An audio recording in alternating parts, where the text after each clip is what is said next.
Você está alegre? Diga glória a Deus.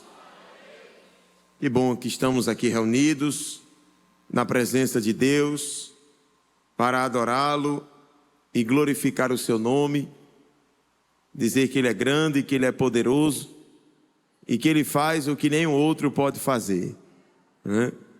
Se nós estamos aqui é por causa dEle, né? A Ele seja a honra, a glória e o louvor para sempre. Quero louvar a Deus e agradecer ao Senhor pela vida do nosso pastor Rogério, da sua família.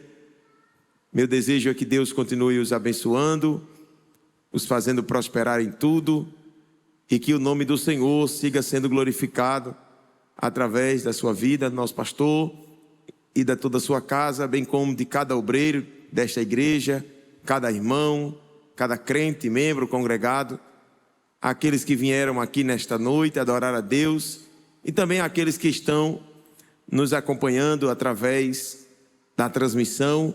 Que Deus abençoe e alcance sua vida nesta noite pelo poder da palavra, né? Em nome de Jesus. Eu louvo a Deus pela vida dos irmãos e sou grato por esta oportunidade de poder estar aqui com vocês para adorar a Deus e trazer-lhes uma mensagem do céu, né? Louvo a Deus pela vida do irmão Renato, né, que com muito carinho, né, nos recebeu ali no retiro e passou-nos a informação de que o pastor tinha nos convidado a estar aqui hoje. E eu sou muito grato também a Deus pela vida do nosso irmão Renato, da sua família, toda a juventude desta igreja, em nome de Jesus. Trago um abraço do meu pastor, né, o pastor supervisor do campo de Parnamirim, pastor Abidênego. Inclusive hoje se dá o culto de comemoração dos seus 60 anos, né? Mas eu pedi uma licença a ele para estar aqui com a bênção dele, né? E com a sua autorização para podermos estar aqui participando com os irmãos deste culto, né? Em nome de Jesus. Servimos a Deus ali na congregação de Monte Castelo 1, né? Uma congregação que temos ali em Parnamirim, e Deus tem nos levantado para ajudar uns crentes ali a chegar no céu, né? É uma missão árdua, mas gratificante, né? Eu louvo a Deus por ser útil na sua obra. Eu digo muito isso lá em casa, a minha esposa, aos nossos filhos, que eu sou muito grato a Deus por ser útil na sua obra, né? Por fazer algo na obra de Deus. Isso é muito gratificante para a nossa vida, né? Eu estou acompanhado do meu filho. Nós temos 2 filhos, né? Fique de pé, meu filho. Aquele rapaz ali atrás, André, né? Tem 15 anos. E temos Álvaro, pode sentar. E temos Álvaro, que tem 8, que a minha esposa precisou dar uma assistência à minha sogra hoje e ficou com a mãe lá, dando essa assistência. Aí André veio comigo, fazendo-me companhia. Quero, antes de trazer-lhes a palavra, também explicar, né? Justifica-se quando peca, mas explicar a razão do atraso. Eu esqueci-me que havia o problema na BR-304, né? E todo o trânsito para aquele lado está vindo por aqui, né? E aí retardei um pouco a saída, achando que pelo tempo que eu calculei em vias normais daria certo eu chegar aqui no horário. Mas dado esse congestionamento excessivo, a quantidade de caminhões, atrasou um pouco a minha chegada, mas peço perdão aos irmãos pelo atraso, não costumo chegar assim tão tarde, tão fora do horário. Amém? Mas que Deus abençoe a todos em nome de Jesus. Convido-os a abrir a vossa Bíblia, por favor. Segundo livro das Crônicas, capítulo 32. Abra a sua Bíblia. Por tratar-se de um culto denominado culto da restauração, veio-me ao coração esta palavra a ministrar-lhes na noite deste dia. Segundo livro das Crônicas, capítulo 32. Nós vamos ler do verso 15 ao verso 20. Ao 21, perdão. Segundo livro das Crônicas, capítulo 32, versículo 15. Se você achou, confirme dizendo amém. Diz assim a palavra de Deus: Agora, pois, não vos engane Ezequias, nem vos incite assim, nem lhes deis crédito, porque nenhum Deus de nação alguma, nem de reino algum, pôde livrar o seu povo das minhas mãos, nem das mãos de meus pais. Quanto menos vos poderá livrar o vosso Deus das minhas mãos. Também seus servos falaram ainda mais contra o Senhor Deus e contra Ezequias, o seu servo. Escreveu também cartas para blasfemar do Senhor, Deus de Israel, e para falar contra ele, dizendo: assim como os deuses das nações das terras não livraram o seu povo das minhas mãos, assim também o Deus de Israel não livrará o seu povo das minhas mãos. E clamaram em alta voz em judaico contra o povo de Jerusalém, que estava em cima do muro, para os atemorizarem e os perturbarem, para tomarem a cidade. E falaram do Deus de Jerusalém, como dos deuses dos povos da terra, obras das mãos dos homens. Porém, o rei Ezequias e o profeta Isaías, filho de Amós, oraram por causa disso e clamaram ao céu. Então o Senhor enviou um anjo que destruiu todos os varões valentes e os príncipes e os chefes no arraial do rei da Assíria, e este tornou com vergonha de rosto a sua terra. E entrando na casa de seu Deus, os mesmos que descenderam dele o mataram ali a espada. E eu digo amém. Muito bem, meus queridos irmãos, a você que nos ouve, tanto aqui presencialmente no templo como online, a palavra de Deus, ela é muito interessante a tratar-nos neste bloco de versículos que lemos aqui nesta noite. Todos nós somos cientes e sabedores de que se houve um povo na terra que viveu de perto os benefícios, as bênçãos de Deus, este povo foi o povo de Israel. A nação de Israel, ela experimentou os benefícios de Deus de uma forma muito presente, muito impactante, muito próxima. Haja vista desde a saída do Egito até este ponto aqui, eles gozavam literalmente do favor de Deus, da bênção de Deus, até por ser o povo escolhido por Deus. E isso já os fazia diferenciados dos demais. É tanto que quando Deus vai falar com Moisés no monte, Êxodo capítulo 33, Moisés destaca justamente isso, dizendo a Deus, né? Não é por acaso, por tu andares conosco, que somos diferentes de todos os povos da terra, porque justamente a presença de Deus no meio do povo de Israel fazia diferença. E hoje não é diferente. A presença de Deus, ela é o diferencial da igreja na terra. Aleluia.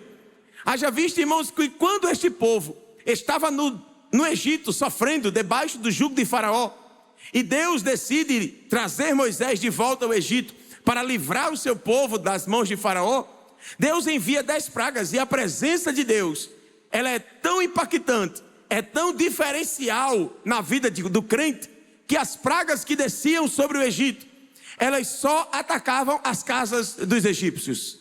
As casas dos israelitas não eram atingidas pelas pragas. Por quê? Porque onde a presença de Deus está, o cuidado de Deus também se faz presente e se faz notório. Aleluia. Eu digo sempre lá aos crentes de Monte Castelo: se você quer viver uma vida de bênção, de prosperidade, de alegria, de satisfação, permaneça no centro da vontade de Deus. Ai, pastor, eu quero viver uma vida vitoriosa, como muitos dizem hoje. Eu quero viver uma vida cheia de Deus. Eu quero viver uma vida próspera. Eu quero viver uma vida alegre. E o segredo está em permanecer no centro da vontade de Deus. Aleluia, aleluia. Louvado seja o nome de Jesus. E quando Deus decide libertar Israel das mãos de Faraó, Deus envia 10 pragas, toda aquela dureza do coração de Faraó, que os irmãos sabem muito bem como é, né? E como foi a história, né? Toda aquela dureza do coração de Faraó, e Deus envia 10 pragas, e o povo vai, na última praga, Faraó libera o coração e liberta o povo, e o povo sai peregrinando pelo deserto. E interessante é que a Bíblia menciona na saída do Egito para o deserto o caminho dos filisteus, né? Que Deus não os leva pelo caminho dos filisteus, porque certamente viriam guerras e eles tornariam ou desejariam voltar atrás, retroceder. Então Deus os faz caminhar pelo deserto. Mas o que é mais interessante nessa questão do caminho dos filisteus é que do Egito até Canaã, até Jericó, até a terra prometida, dava uma caminhada de 40 dias se eles fossem pelo caminho dos filisteus. Só que a Bíblia diz que eles passam cerca de 40 anos peregrinando no deserto, caminhando no deserto. Aí a pergunta que cabe aqui é: se Deus poderia tê-los levado do Egito até a terra prometida em 40 dias, por que Deus fez eles caminharem 40 anos no deserto? A resposta é simples, porque por todo o trabalho que teve Deus para tirar o povo do Egito, com toda a dureza do coração de Faraó, mais trabalho deu foi para tirar o Egito do povo.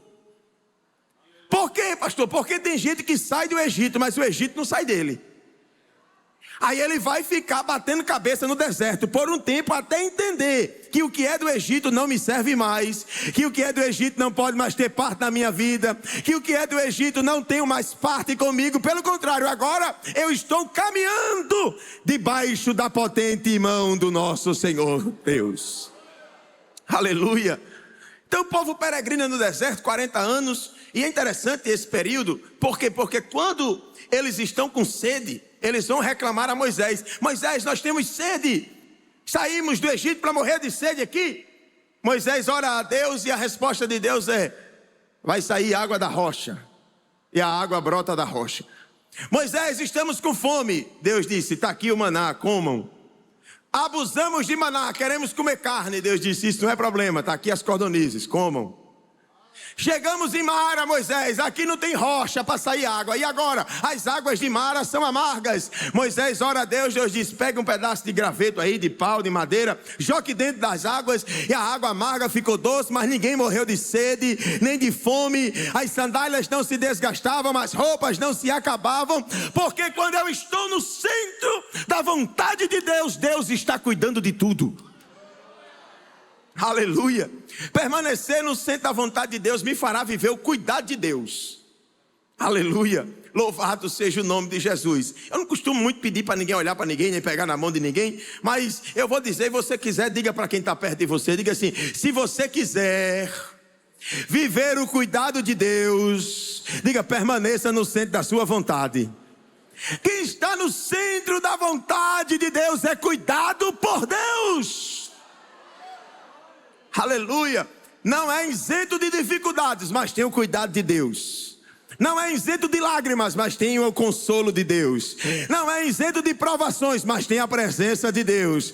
Não é isento de solidão, mas tem a companhia de Deus. Aleluia. Louvado seja o nome de Jesus para sempre. E este povo caminha, e Deus começa a cuidado, mostrando cuidado, travessia o Jordão, chegam na terra prometida. Os irmãos sabem, é só para trazer a mentalidade, a mente dos irmãos para dentro da realidade do texto, né? E aí eles chegam na terra prometida, conquistam Jericó, como os irmãos sabem como foi, e ali eles começam a crescer, tanto em número de pessoas, como em espaço territorial, porque a cada guerra que eles vencem, Deus dá os despojos da guerra para eles, como também o território daquela nação que foi vencida passa a ser deles. Então eles estão crescendo tanto geograficamente como populacionalmente. Estão crescendo, estão se expandindo. E crescer é bom, mas é preciso entender e ter a ciência de quem me fez crescer. Israel pecou nesse ponto também. Por quê? Porque eles cresceram muito, mas esqueceram de quem os fez crescer. E esse é o problema. Por quê? Porque tem gente que cresce, mas esquece de quem o fez crescer. Israel esqueceu de quem o fez crescer quando, pastor? Quando chegou para Samuel, em 1 Samuel capítulo 8, diz: a gente quer um rei. Queremos alguém que governe sobre nós. Samuel se entristece, você sabe disso muito bem. chega para Deus e diz: Deus, o povo se entristeceu, se enraiveceu de mim. E agora, a resposta de Deus para Samuel é: tenha paciência, que não é com você a causa.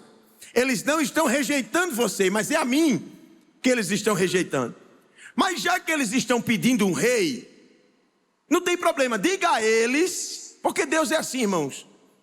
Tem coisas que Deus não quer nos dar. Mas por que então que Ele dá, pastor? Pela insistência da gente.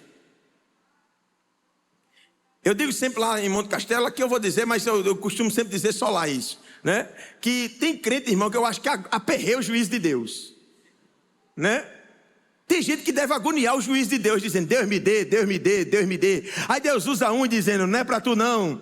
Aí Deus usa outro vaso e diz: não é agora não. E o crente lá: Jesus, mas eu quero, mas me dê. Jesus, eu quero, Jesus me dê. E Deus dizendo: não, não, não, não. Até que chega a hora que Deus diz: homem, pegue.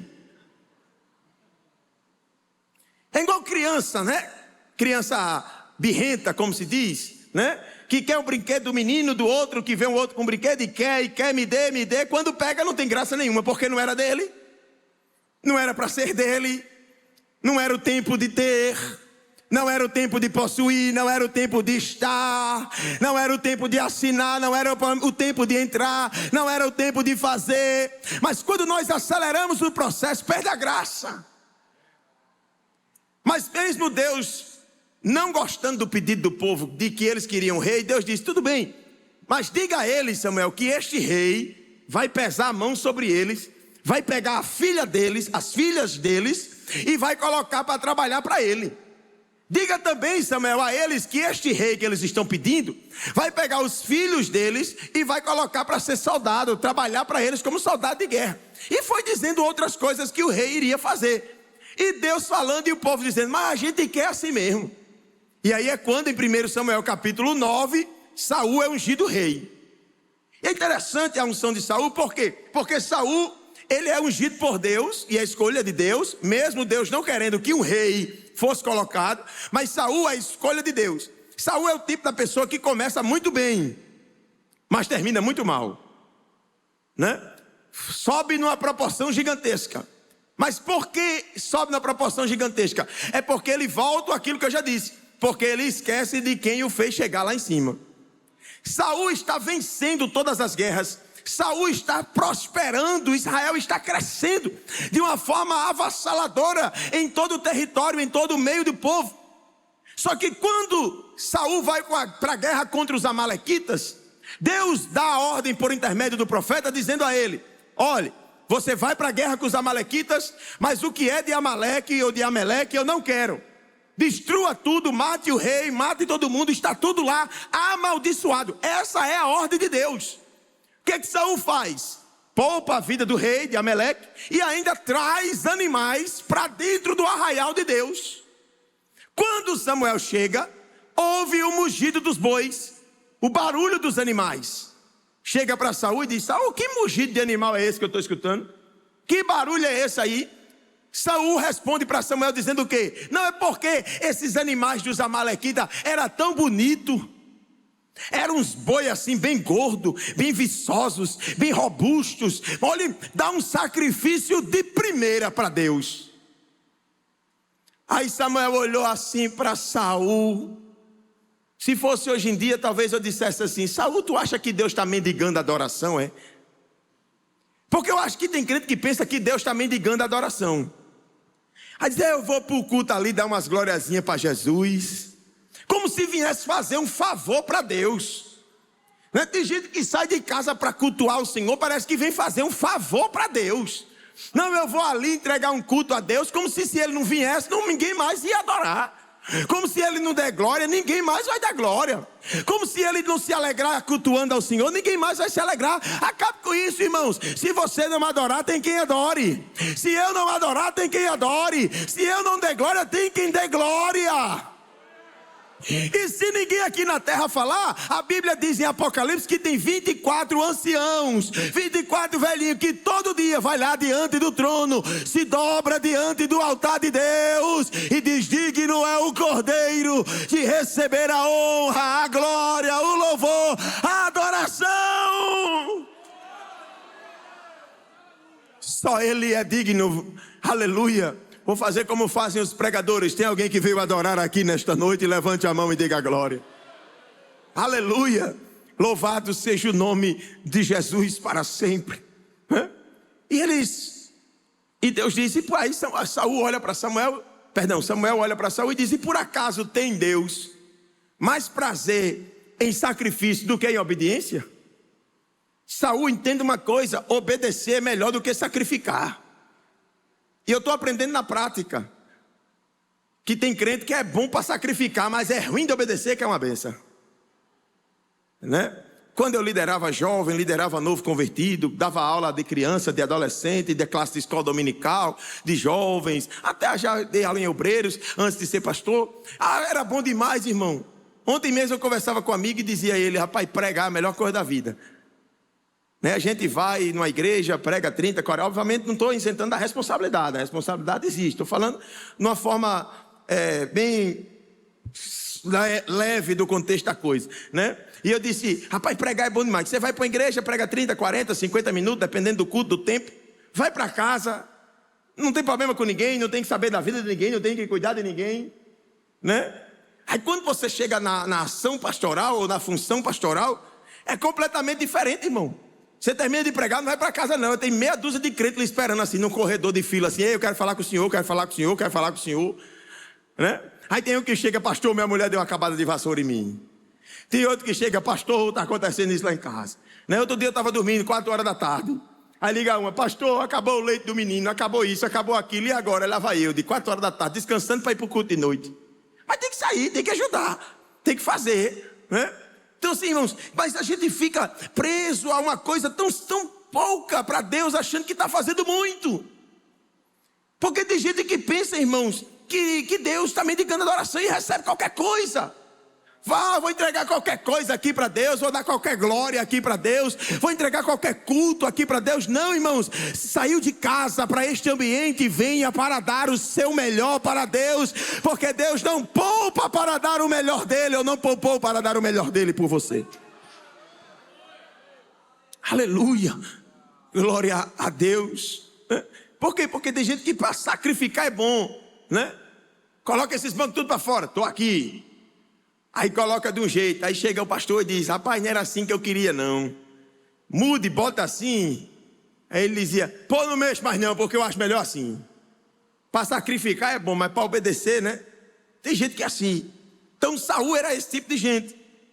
Sacrificava, mas não queria obedecer. E sacrifício sem obediência não tem nenhuma utilidade. O sacrifício ele tem que ser vindo acompanhado de um coração quebrantado, de um coração disponível, de um coração disposto para adorar a Deus. Aleluia, louvado seja o nome de Jesus. Então Saul, ele foi esse tipo de pessoa. Quando acontece isso, ele é rejeitado por Deus.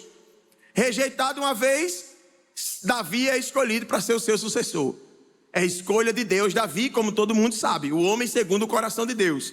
Reinou, venceu, conquistou, ganhou, alcançou, expandiu Israel, fez algo que pouquíssimas pessoas ou quase nenhum deles fizeram, expandiu de forma assustadora, deseja construir uma casa, um templo para Deus ser adorado, mas Deus diz, tem sangue inocente nas tuas mãos, tu não vai construir, mas o teu sucessor irá, e Deus escolhe Salomão para ser o sucessor de Davi.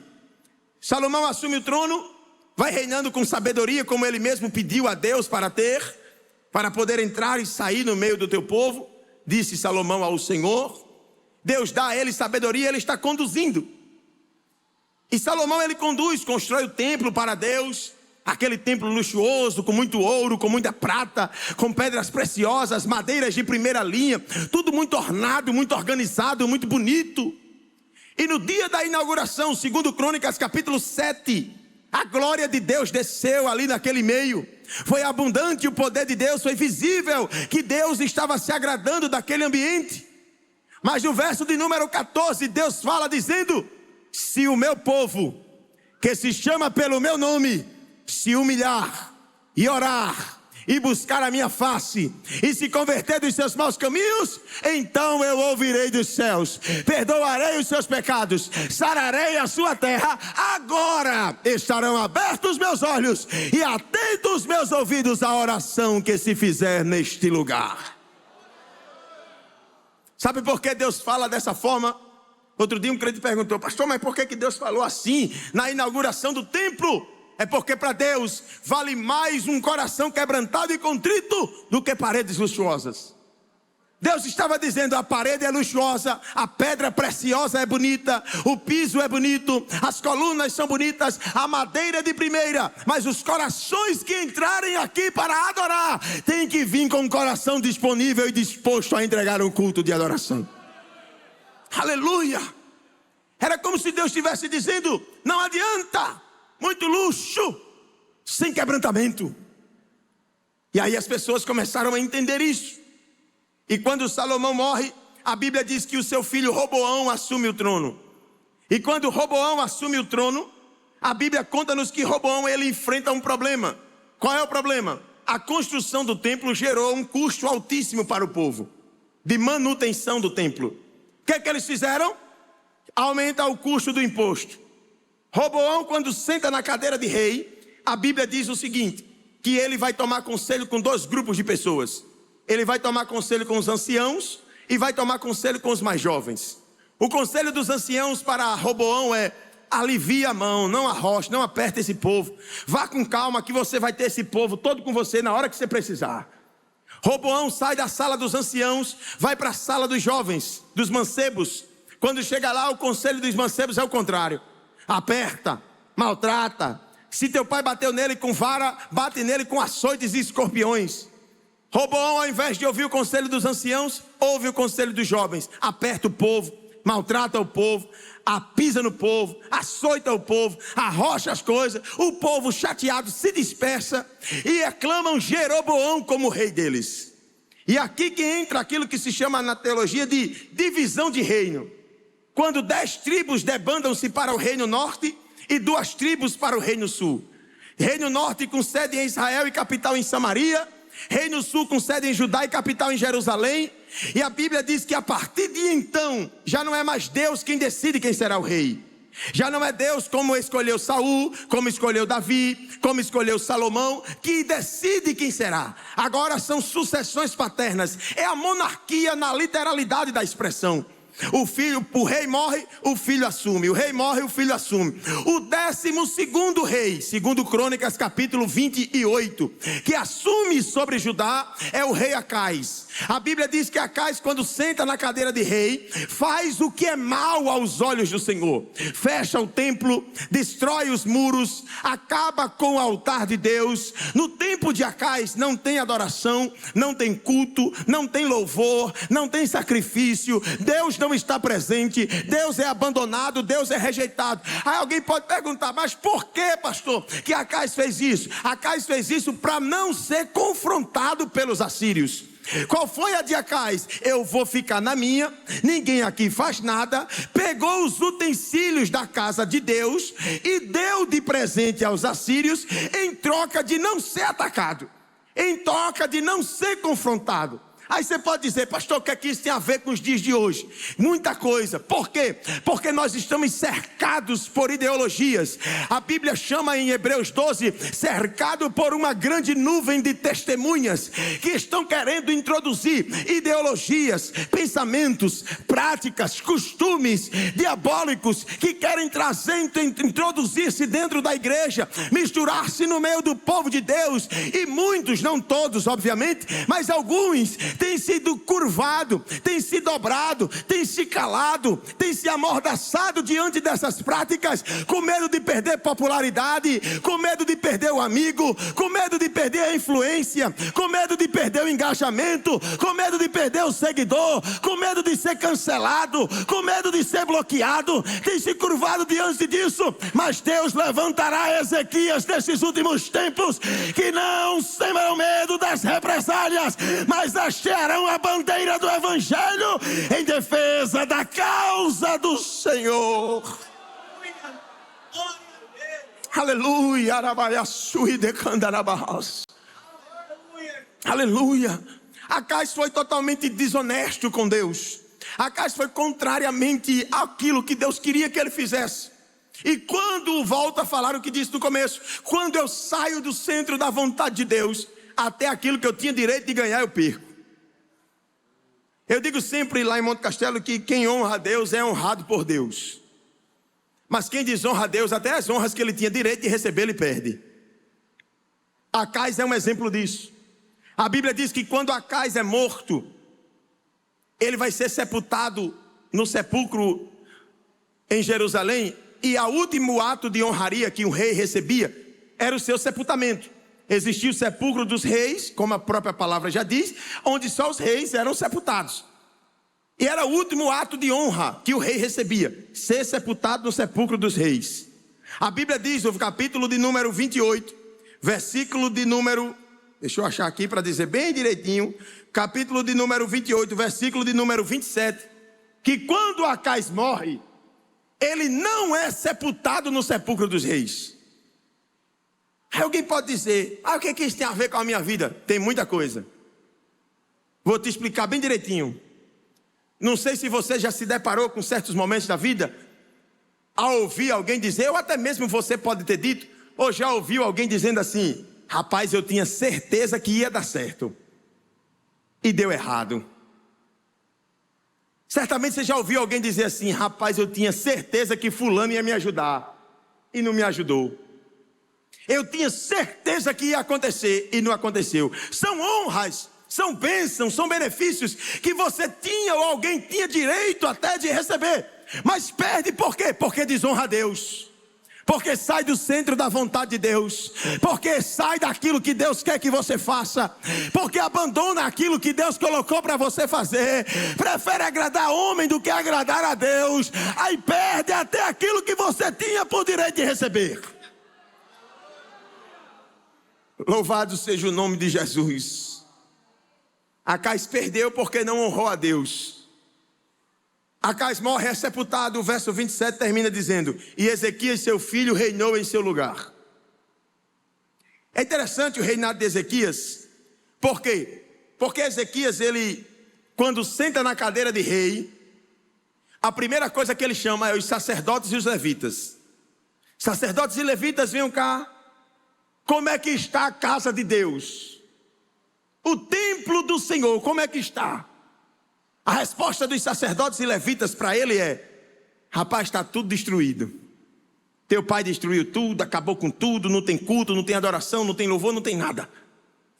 Aí ele olhou assim para os sacerdotes e para os levitas e disse, santifiquem-se, purifiquem-se, entrem dentro do templo, removam toda a imundícia, porque Deus será honrado e glorificado a partir de agora aqui neste lugar. Irmão, quando a gente coloca Deus no comando, dá tudo certo. Aleluia. Até portas que a gente pensava, meu Deus, isso é impossível. Mas Deus diz, é nada, porque eu estou na frente. Aleluia. É como Deus falou a Ciro no capítulo 43 de Isaías, eu irei adiante de ti, eu endireitarei caminhos tortos, eu quebrarei as portas de bronze, eu despedaçarei os ferrolhos de ferro, eu dar-te-ei os tesouros escondidos e as riquezas encobertas, para que saibais que eu, o Senhor, que falo contigo, sou Deus em Israel. Aleluia. O segredo é colocar Deus na frente, é colocar Deus no comando de todas as coisas. Ezequias disse, vamos fazer um concerto com Deus. Capítulo 29, ele disse, por causa dos nossos pais, do que eles fizeram, nós estivemos em aperto, pagamos a ira de Deus, mas vamos fazer um concerto. Vamos fazer um concerto com o Senhor, para que se afaste de nós o ardor da ira de Deus. Meus irmãos, o povo pegou a palavra de Ezequias, entrou todo mundo dentro do projeto e disse, estou contigo, rei, vamos para cima. Irmão, aí as janelas, as portas, os corrimãos, como um gol do céu se escancararam tudinho sobre Israel, sobre Judá. Deus começou a abençoar, Deus começou a prosperar. Deus começou a fazer milagres. Capítulo 30, Ezequias disse: vamos celebrar a Páscoa de novo. Aí sai mandando convite para todo mundo que é das regiões vizinhas, das tribos vizinhas. Aí todo mundo vem para perto, todo mundo chega, veem o que Deus está fazendo na vida de Ezequias, se maravilham com isso. Eles celebram a Páscoa. Ezequias ora por eles, Deus é glorificado. Capítulo 31, quando eles voltam para casa, eles voltam tão impactados com o que viram Deus fazer na vida de Ezequias, que eles saem cortando os bosques, derrubando altares, quebrando estátuas, acabando com tudo e servindo a Deus e adorando a Deus. Sabe por quê? Porque quem anda no centro da vontade de Deus, as pessoas veem Cristo na sua vida. Aleluia, aleluia. Quem anda no centro da vontade de Deus, irmãos, por onde eles passam, as pessoas dizem: olha, lá vai ele, lá vai ela. Quem chega perto de você, irmãos, tem que sentir o cheiro de Deus. Aleluia. Quem chega perto de nós, irmão, tem que sentir o cheiro de Jesus, né? Aleluia. Como é que a gente consegue isso? Orando. Tem gente que ora tanto que quando a gente chega perto dela ou perto dele, a gente já sente o cheiro de Jesus. Menino, Jesus está aqui, olha. Que coisa boa. É a presença de Deus, é a ação de Deus. Aleluia. Aí o capítulo 31, para encerrar. O capítulo 31 conclui-se o último versículo dizendo o seguinte, olha. Capítulo 31, versículo 21. E em toda obra que começou no serviço da casa de Deus, e na lei e nos mandamentos para buscar a seu Deus com todo o seu coração, o fez e prosperou. Eu digo sempre, irmãos, que aqui Ezequias está vivendo o melhor momento do seu reinado. Ezequias está vivendo um melhor momento. Deus o está fazendo prosperar em tudo. Deus o está fazendo crescer. Deus está expandindo o seu reinado. Deus está fortalecendo o seu exército. Só que em meio a todo este momento de bênção, lá vem um ataque de Senaqueribe. Por quê, irmãos?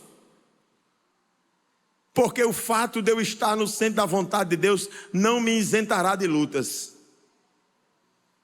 Ah, pastor, mas eu estou vivendo uma vida tão cheia de Deus. Estou sentindo a graça de Deus todo dia no meu quarto. Estou orando em casa e estou sentindo Jesus. Estou lavando a louça, estou sentindo Jesus. É um negócio tão bom. Eu e Jesus está tão assim. Mas é tanta luta. É porque é assim mesmo. Quanto mais perto de Jesus a gente está, mais o inimigo vai se levantar. Mas diziam os antigos e repetimos hoje: ele só tem dois trabalhos. Um de se levantar e o outro de cair. Principalmente quando ele se levanta contra quem está no centro da vontade de Deus. Aleluia.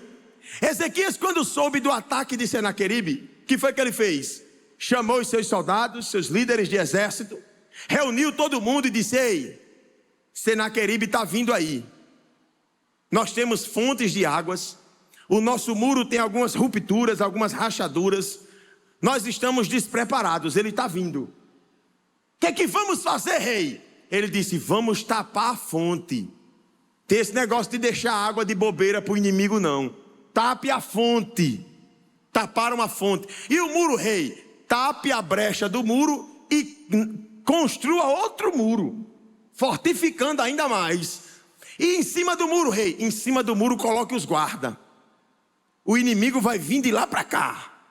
Mas ele não vai encontrar facilidade, não. Ele vai encontrar uma resistência daqui para lá. Aleluia.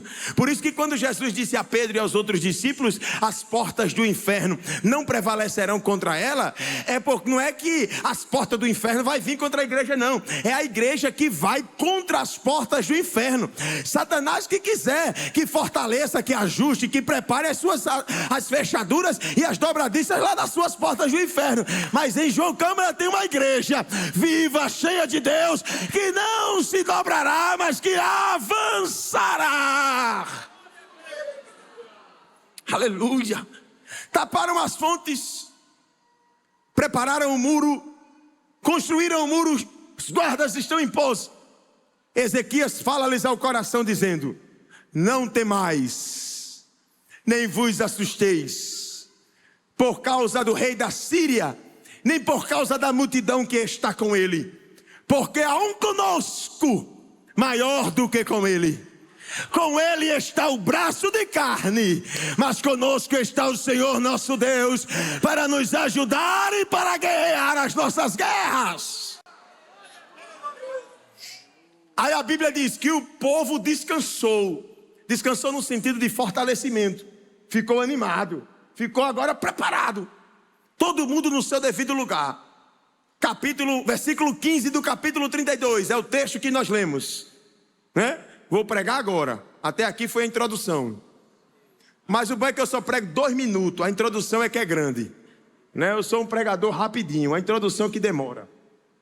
Aí no capítulo 15, os guardas estão no muro.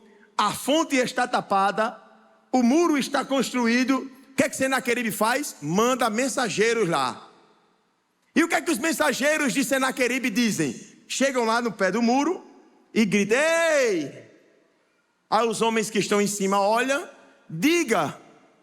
Ele disse: não se engane com as palavras de Ezequias não, viu? Não pense que o que Ezequias falou vai se cumprir não, viu? Por quê? Porque os deuses das outras nações não livraram o povo deles. E o Deus de vocês também não vai livrar vocês da minha mão, nem da mão dos nossos pais. Porque assim como vencemos os outros, vamos vencer o Deus de vocês também. Olha só. Comparou o Deus nosso com os deuses da terra. Aí a briga já não era mais com Ezequias. A briga era com o dono de Ezequias. Porque nós temos que ter discernimento, irmãos, quando a guerra é nossa e quando é Deus quem vai guerrear por nós. Aleluia. Né? Tem horas que a gente recebe umas mensagens de afronta que a gente diz: eu vou responder na mesma altura. Né? Teve um dia que eu recebi um áudio tão desaforado. Eu disse: Jesus, eu preciso ouvir isso não. Eu te sirvo com tanto cuidado para ser fiel. É um medo tão grande de errar. É andando todo cuidadoso. Aí vem uma pessoa, dá uma esculambação dessa em mim sem eu fazer nada. Jesus, não deixe não.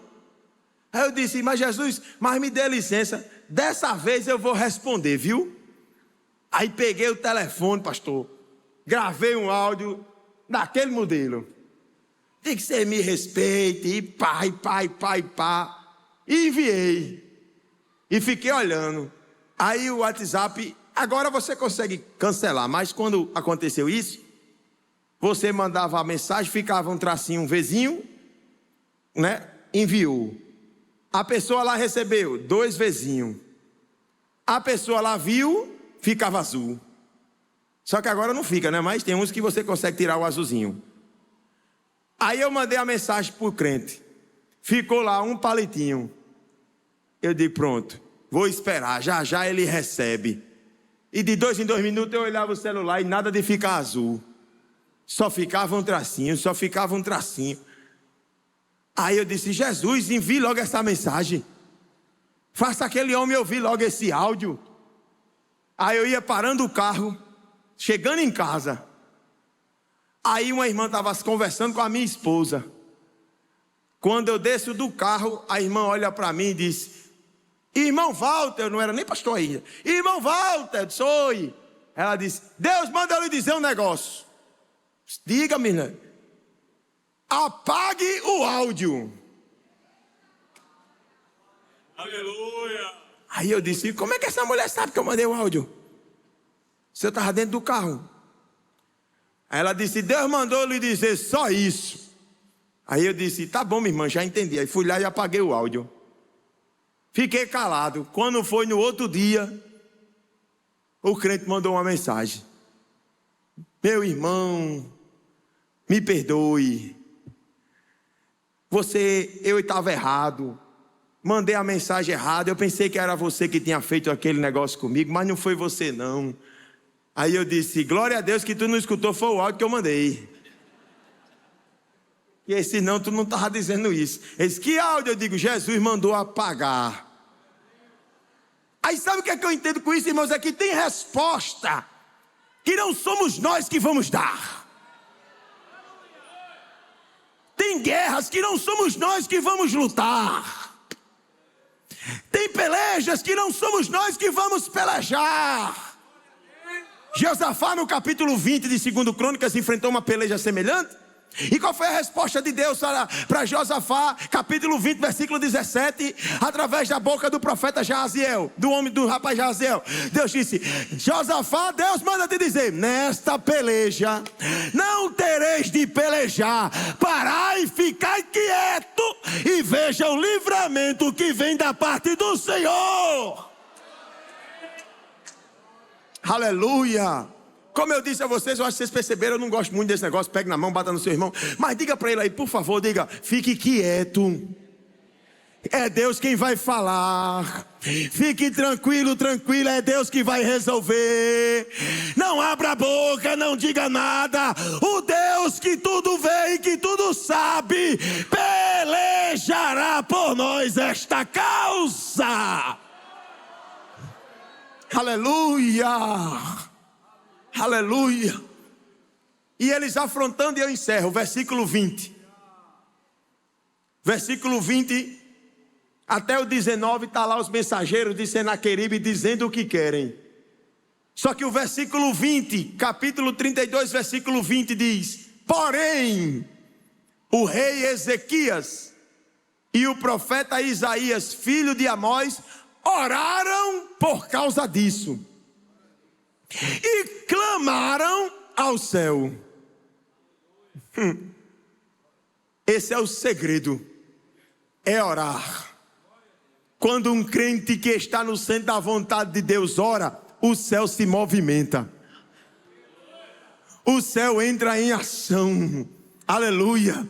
E quando o Senaqueribe menos espera, aleluia, está lá Ezequias e Isaías orando: Deus, o Senhor sabe, o Senhor está vendo, o Senhor conhece. De repente eu fico imaginando, me permita, por favor, exemplificar assim, né? Tem gente que gosta de chamar de conjectura, né? Mas eu não gosto de usar essas expressões não, né? Mas deixa eu exemplificar aqui. Eu fico imaginando Deus sentado no trono, e os mensageiros de Senaqueribe desaforados, dizendo tudo o que queria. Aí Deus deve ter se levantado assim do trono, deve ter dito: me chamaram, foi. Porque está escrito na Bíblia: por causa da opressão de um pobre e do gemido de um necessitado, eu, o Senhor, me levantarei do meu trono. Era Ezequias e Isaías orando. Aí Deus: vou ficar de pé um pouquinho. Eu acredito que se os anjos assim for nordestino, canela de fogo, pentecostal que nem a gente, deve ter dito, olhado para Deus naquela hora e deve ter dito: Deus, estão te desaforando, deixa nós ir lá que nós resolve. Deixa com nós que nós resolve. Aí Deus disse: não, se for tudinho é muito, a destruição vai ser muito grande, vai só um que dá conta. Só um dá conta. Aí a Bíblia diz que naquela mesma noite só um anjo desceu do céu e matou mais de 185 mil soldados do exército do rei da Síria. E para completar a história, quando Senaqueribe chegou em casa, os mesmos que descenderam dele o mataram ali à espada. Sabe por quê, irmãos? Porque quem está no centro da vontade de Deus é protegido por Deus. Aleluia. Para eu concluir, agora eu vou pedir de verdade, segure a mão de alguém, por favor, né? Olhe para esse crente, por gentileza. Me lembrar aqui de uns 20 anos atrás, quando eu comecei a pregar, uns 20, 25 anos atrás. Olhe para esse crente que deu a mão a você, dê um sorriso de crente pentecostal, que tem fogo dos cabelos até a planta do pé.